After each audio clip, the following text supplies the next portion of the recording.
In the case of Manila Prince Hotel versus Government Service Insurance System, the Government Service Insurance System, pursuant to the privatization program of the Philippine government, decided to sell, through public bidding, 30% to 51% of the issued and outstanding shares of Manila Hotel Corporation.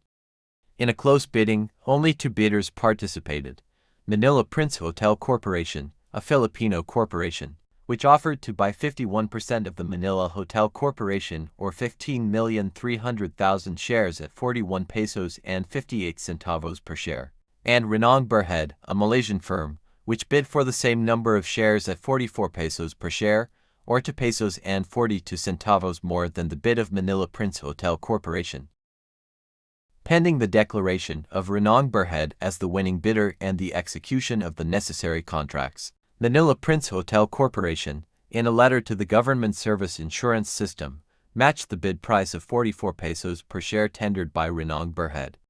In a subsequent letter, Manila Prince Hotel Corporation sent a manager's check issued by Philtris Bank for 33 million pesos as bid security to match the bid of Renong Berhad, which the Government Service Insurance System refused to accept.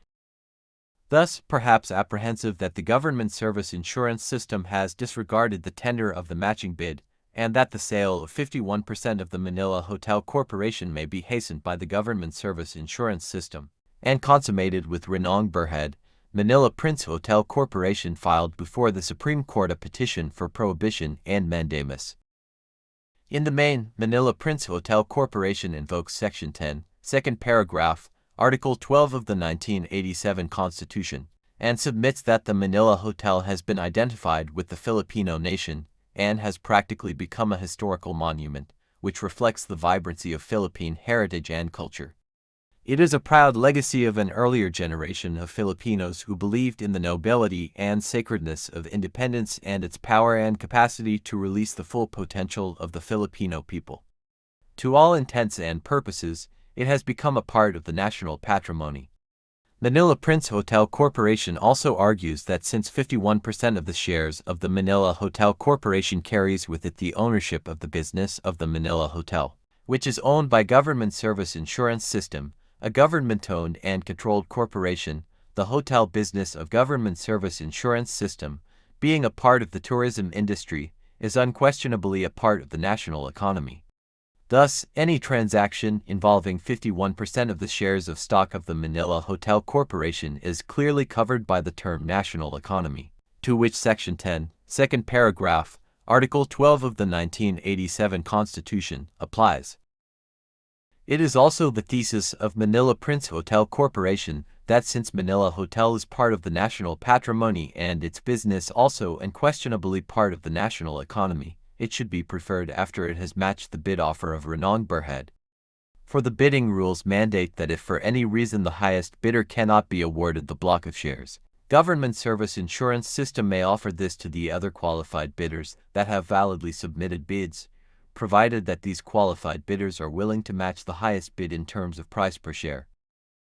The Government Service Insurance System, on the other hand, maintains that, first, Section 10, second paragraph, Article 12 of the 1987 Constitution is merely a statement of principle and policy since it is not a self-executing provision and requires implementing legislations. Thus, for the said provision to operate, there must be existing laws to lay down conditions under which business may be done.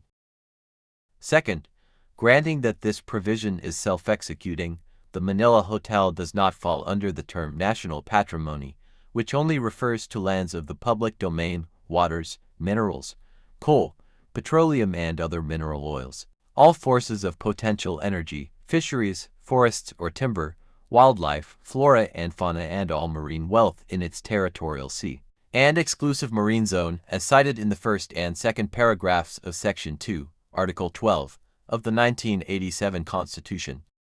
According to the Government Service Insurance System, while Manila Prince Hotel Corporation speaks of the guests who have slept in the Manila Hotel and the events that have transpired therein, which make the Manila Hotel historic, these alone do not make the Manila Hotel fall under the patrimony of the nation. What is more, the mandate of the Constitution is addressed to the state, not to the Government Service Insurance System, which possesses a personality of its own separate and distinct from the Philippines as a state. Finally, granting that the Manila Hotel forms part of the national patrimony, the constitutional provision invoked is still inapplicable since what is being sold is only 51% of the outstanding shares of the Manila Hotel Corporation, not the Manila Hotel building nor the land upon which the building stands. Certainly, 51% of the equity of Manila Hotel Corporation cannot be considered part of the national patrimony. Thus, the Supreme Court is faced to resolve the following issues. First, is Section 10, second paragraph, Article 12, of the 1987 Constitution not a self-executing provision and requires implementing legislations? Second, does the Manila Hotel fall under the term national patrimony? And, lastly, is the submission by Manila Prince Hotel Corporation of a matching bid premature? As to the first issue, the Supreme Court resolved that, no. Section 10, second paragraph, Article 12, of the 1987 Constitution is a self-executing provision and does not require implementing legislations. The Supreme Court stated that, admittedly, some constitutions are merely declarations of policies and principles. Their provisions command the legislature to enact laws and carry out the purposes of the framers, who merely establish an outline of government, providing for the different departments of the governmental machinery and securing certain fundamental and inalienable rights of citizens. A provision which lays down a general principle, such as those found in Article 2 of the 1987 Constitution, is usually not self-executing. But a provision which is complete in itself and becomes operative without the aid of supplementary or enabling legislation, or that which supplies sufficient rule by means of which the right it grants may be enjoyed or protected, is self-executing. Thus, a constitutional provision is self-executing if the nature and extent of the right conferred and the liability imposed are fixed by the Constitution itself, so that they can be determined by an examination and construction of its terms, and there is no language indicating that the subject is referred to the legislature for action. As against constitutions of the past, modern constitutions have been generally drafted upon a different principle and have often become in effect extensive codes of laws intended to operate directly upon the people in a manner similar to that of statutory enactments, and the function of constitutional conventions has evolved into one more like that of a legislative body. Hence, unless it is expressly provided that a legislative act is necessary to enforce a constitutional mandate, the presumption now is that all provisions of the Constitution are self-executing. If the constitutional provisions are treated as requiring legislation instead of self-executing, the legislature would have the power to ignore and practically nullify the mandate of the fundamental law. This can be cataclysmic. That is why the prevailing view is, as it has always been, that in case of doubt, the Constitution should be considered self-executing rather than non-self-executing. Unless the contrary is clearly intended, the provisions of the Constitution should be considered self-executing, as a contrary rule would give the legislature discretion to determine when, or whether, they shall be effective. These provisions would be subordinated to the will of the lawmaking body, which could make them entirely meaningless by simply refusing to pass the needed implementing statute. But, certainly, the legislature is not precluded from enacting other further laws to enforce the constitutional provision, so long as the contemplated statute squares with the Constitution. Minor details may be left to the legislature without impairing the self-executing nature of constitutional provisions. In self-executing constitutional provisions, the legislature may still enact legislation to facilitate the exercise of powers directly granted by the Constitution, further the operation of such a provision, prescribe a practice to be used for its enforcement, provide a convenient remedy for the protection of the rights secured or the determination thereof, or place reasonable safeguards around the exercise of the right. The mere fact that legislation may supplement and add to or prescribe a penalty for the violation of a self-executing constitutional provision does not render such a provision ineffective in the absence of such legislation. The omission from a constitution of any express provision for a remedy for enforcing a right or liability is not necessarily an indication that it was not intended to be self-executing. The rule is that a self-executing provision of the Constitution does not necessarily exhaust legislative power on the subject, but any legislation must be in harmony with the Constitution, further the exercise of constitutional right and make it more available. Subsequent legislation, however, does not necessarily mean that the subject constitutional provision is not, by itself, fully enforceable. The government service insurance system also argued that the non-self-executing nature of Section 10, second paragraph, of Article 12 is implied from the tenor of the first and third paragraphs of the same section, which undoubtedly are not self-executing.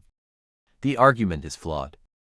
If the first and third paragraphs are not self-executing because Congress is still to enact measures to encourage the formation and operation of enterprises fully owned by Filipinos, as in the first paragraph, and the state still needs legislation to regulate and exercise authority over foreign investments within its national jurisdiction, as in the third paragraph, then a fortiori, by the same logic, the second paragraph can only be self-executing as it does not by its language require any legislation in order to give preference to qualified Filipinos in the grant of rights, privileges and concessions covering the national economy and patrimony.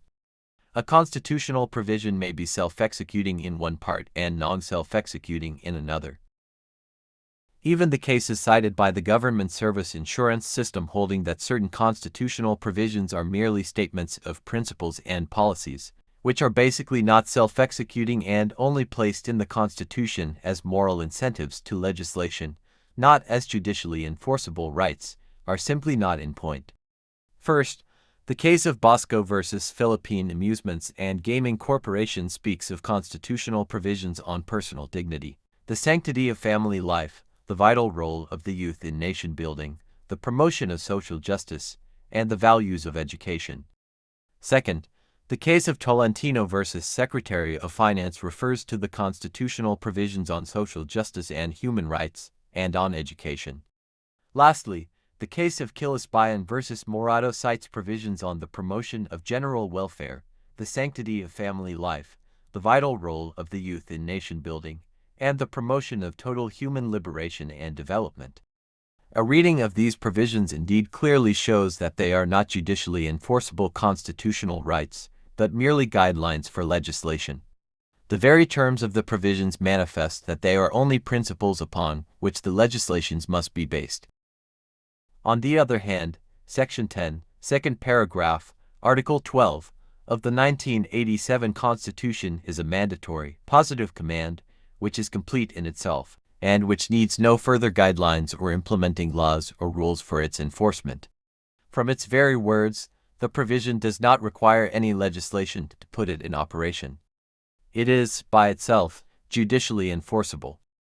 When our Constitution mandates that in the grant of rights, privileges, and concessions, covering national economy and patrimony, the state shall give preference to qualified Filipinos, it means just that qualified Filipinos shall be preferred.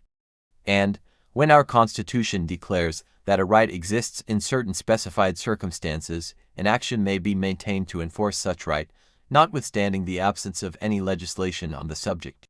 Consequently, if there is no statute especially enacted to enforce such constitutional right, such right enforces itself by its own inherent potency and puissance, and from which all legislations must take their bearings. It is a settled principle that where there is a right, there is a remedy. As to the second issue, the Supreme Court resolved that, yes, the Manila Hotel falls under the term national patrimony.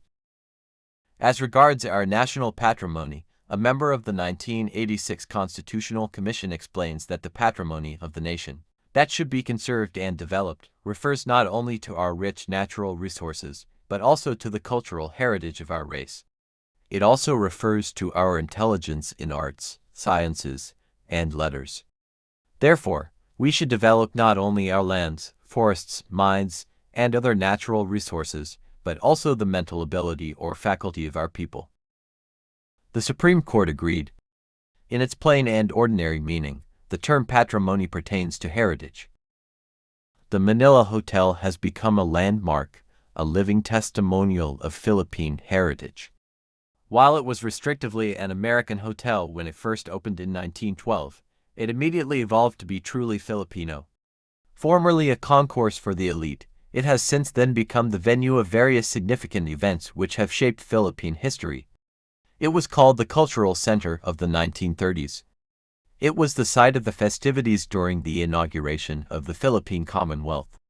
Dubbed as the official guest house of the Philippine government, it plays host to dignitaries and official visitors, who are accorded the traditional Philippine hospitality. The history of the Manila Hotel has been chronicled in the book The Manila Hotel, The Heart and Memory of a City.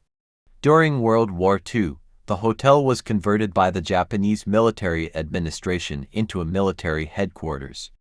When the American forces returned to recapture Manila, the Manila Hotel was selected by the Japanese, together with Intramuros, as the two places for their final stand. Thereafter, in the 1950s and 1960s, the Manila Hotel became the center of political activities, playing host to almost every political convention.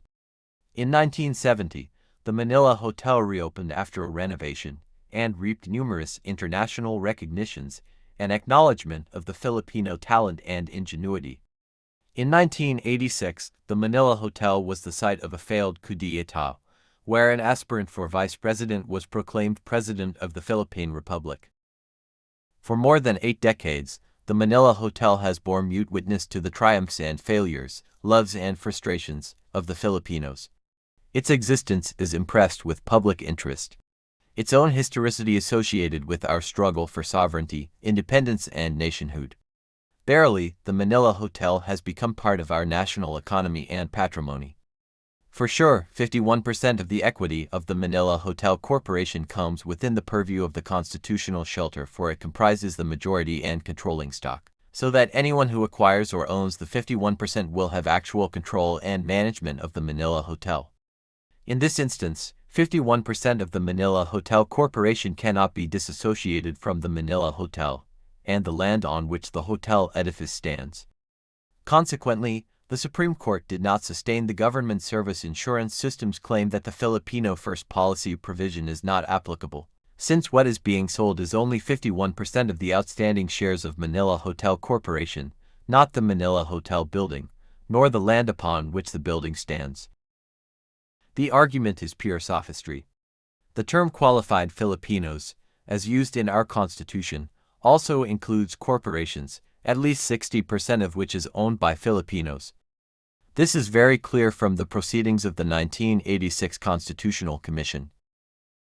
The government service insurance system further argued that the constitutional provision is addressed to the state, not to the government service insurance system, which, by itself, possesses a separate and distinct personality. This argument, again, is at best specious.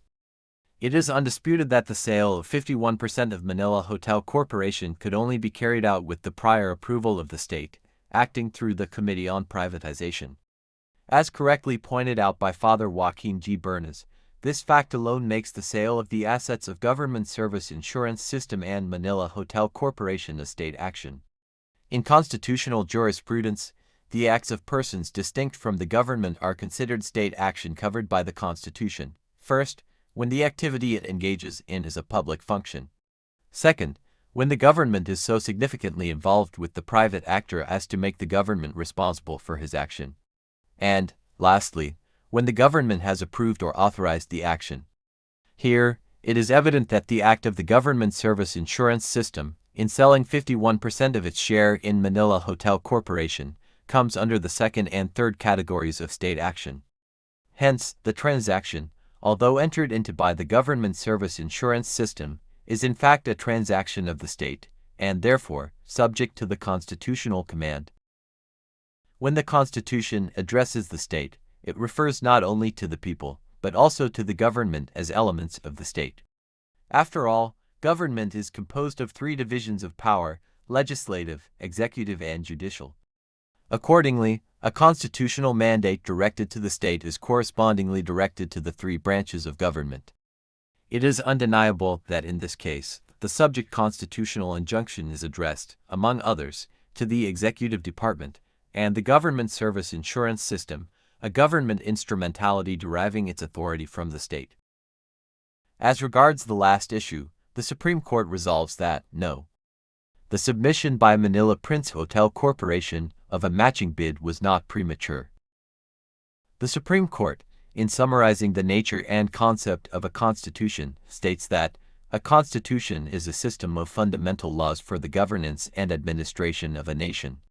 It is supreme, imperious, absolute, and unalterable, except by the authority from which it emanates. It has been defined as the fundamental and paramount law of the nation. It prescribes the permanent framework of a system of government, assigns to the different departments their respective powers and duties, and establishes certain fixed principles on which government is founded. The fundamental conception, in other words, is that it is a supreme law to which all other laws must conform, and in accordance with which all private rights must be determined, and all public authority administered. Under the doctrine of constitutional supremacy, if a law or contract violates any norm of the Constitution, that law or contract, whether promulgated by the legislative or by the executive branch, or entered into by private persons for private purposes, is null and void, and without any force and effect. Thus, since the Constitution is the fundamental, paramount, and supreme law of the nation, it is deemed written in every statute and contract. Here, while Renong had offered the higher bid, it is not yet the winning bidder. The bidding rules expressly provide that the highest bidder shall only be declared the winning bidder after it has negotiated and executed the necessary contracts and secured the requisite approvals. Since the Filipino First policy provision of the Constitution bestows preference on qualified Filipinos, the mere tending of the highest bid is not an assurance that the highest bidder will be declared the winning bidder. Resultantly, the government service insurance system is not bound to make the award yet, nor is it under obligation to enter into one with the highest bidder. For in choosing the awardee, the government service insurance system is mandated to abide by the dictates of the 1987 Constitution, the provisions of which are presumed to be known to all the bidders and other interested parties. Adhering to the doctrine of constitutional supremacy, the subject constitutional provision is, as it should be, impliedly written in the bidding rules issued by the government service insurance system, lest the bidding rules be nullified for being violative of the Constitution. It is a basic principle in constitutional law that all laws and contracts must conform with the fundamental law of the land. Those which violate the Constitution lose their reason for being.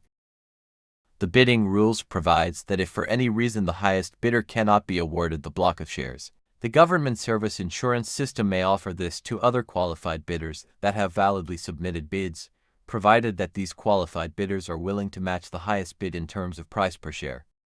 Certainly, the constitutional mandate itself is reason enough not to award the block of shares immediately to the foreign bidder, notwithstanding its submission of a higher, or even the highest, bid. In fact, the Supreme Court failed to conceive of a stronger reason than the constitutional injunction itself. Thus, where a foreign firm submits the highest bid in a public bidding concerning the grant of rights, privileges, and concessions covering the national economy and patrimony, thereby exceeding the bid of a Filipino, there is no question that the Filipino will have to be allowed to match the bid of the foreign entity. And, if the Filipino matches the bid of a foreign firm, the award should go to the Filipino. It must be so, if we are to give life and meaning to the Filipino First policy provision of the 1987 Constitution. For, while this may neither be expressly stated nor contemplated in the bidding rules, the constitutional fiat is omnipresent to be simply disregarded. To ignore it would be to sanction a perilous skirting of the basic law.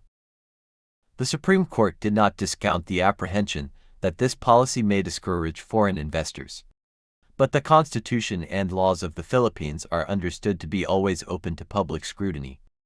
These are given factors which investors must consider when venturing into business in a foreign jurisdiction. Any person, therefore, desiring to do business in the Philippines, or with any of its agencies or instrumentalities, is presumed to know his rights and obligations under the Constitution and the laws of the forum. The argument of the government service insurance system that Manila Prince Hotel Corporation is now stopped from questioning the sale to Renong Berhad, since Manila Prince Hotel Corporation was well aware from the beginning that a foreigner could participate in the bidding, is meritless. Undoubtedly, Filipinos and foreigners alike were invited to the bidding. but foreigners may be awarded the sale only if no Filipino qualifies, or if the qualified Filipino fails to match the highest bid tendered by the foreign entity.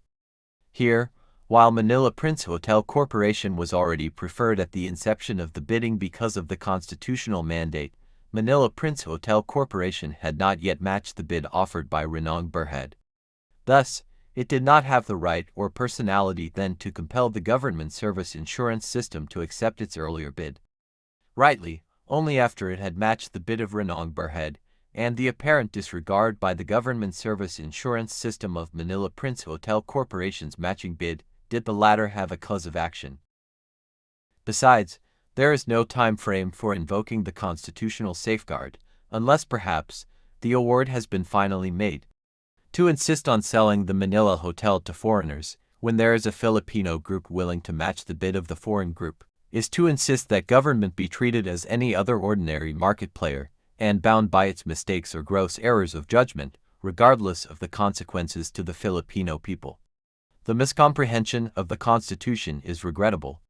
Thus, the Supreme Court would rather remedy the indiscretion while there is still an opportunity to do so, than let the government develop the habit of forgetting that the Constitution lays down the basic conditions and parameters for its actions.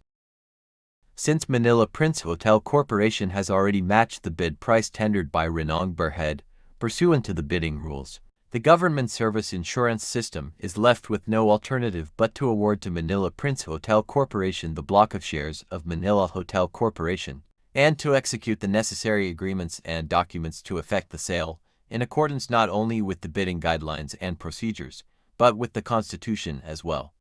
The refusal of the government service insurance system to execute the corresponding documents with Manila Prince Hotel Corporation, as provided in the bidding rules, after the latter has matched the bid of Renong Berhad, clearly constitutes grave abuse of discretion.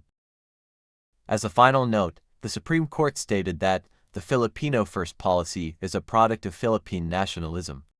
It is embodied in the 1987 Constitution, not merely to be used as a guideline for future legislation, but primarily to be enforced, so must it be enforced. The Supreme Court, as the ultimate guardian of the Constitution, will never shun, under any reasonable circumstance, the duty of upholding the majesty of the Constitution, which it is tasked to defend. It is worth emphasizing that it is not the intention of the Supreme Court to impede and diminish, much less undermine, the influx of foreign investments. Far from it, the Supreme Court encourages and welcomes more business opportunities, but avowedly sanctions the preference for Filipinos whenever such preference is ordained by the Constitution. Privatization of a business asset for purposes of enhancing its business viability and preventing further losses, regardless of the character of the asset, should not take precedence over non-material values. A commercial, nay even a budgetary, objective should not be pursued at the expense of national pride and dignity. For the Constitution enshrines higher and nobler non-material values. Indeed, the Supreme Court will always defer to the Constitution in the proper governance of a free society. After all, there is nothing so sacrosanct in any economic policy as to draw itself beyond judicial review when the Constitution is involved. Nationalism is inherent in the very concept of the Philippines being a democratic and republican state, with sovereignty residing in the Filipino people, and from whom all government authority emanates. In nationalism, the happiness and welfare of the people must be the goal. The nation-state can have no higher purpose. Any interpretation of any constitutional provision must adhere to such basic concept. Protection of foreign investments, while laudable, is merely a policy. It cannot override the demands of nationalism. The Manila Hotel, or, for that matter, 51% of Manila Hotel Corporation, is not just any commodity to be sold to the highest bidder, solely for the sake of privatization. We are not talking about an ordinary piece of property in a commercial district. We are talking about a historic relic that has hosted many of the most important events in the short history of the Philippines as a nation.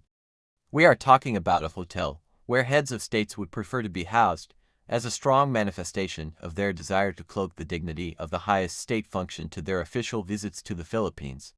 Thus, the Manila Hotel has played, and continues to play, a significant role as an authentic repository of 20th-century Philippine history and culture.